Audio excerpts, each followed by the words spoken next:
काजल काजल तुम सिर्फ मेरी हो। डीजे अभिजीत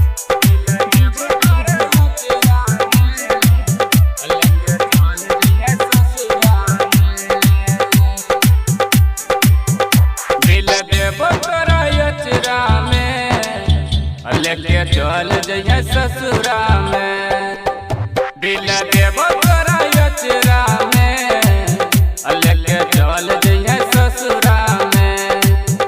मन कर तो तराई के लिए नहीं तो फेंक दिया कचरा में।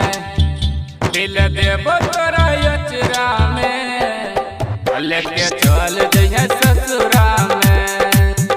दिल देबो तोरा यचरा में, लेके चल जइया ससुरा में।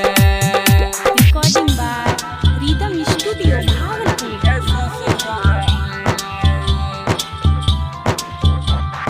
डीजे अभिजीत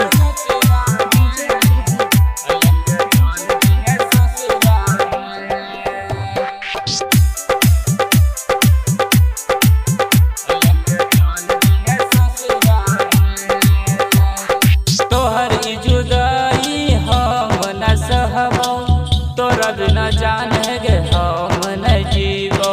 तू ही जब जाई छे हमरा से दूर के, दिल के बतिया केकरा से कहबो।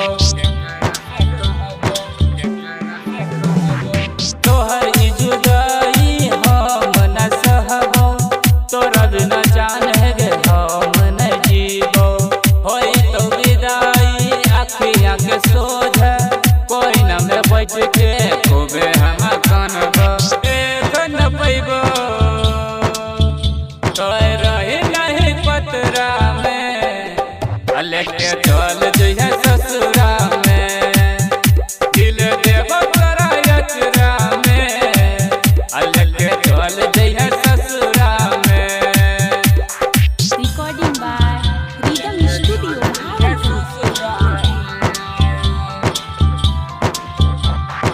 डीजे अभिजीत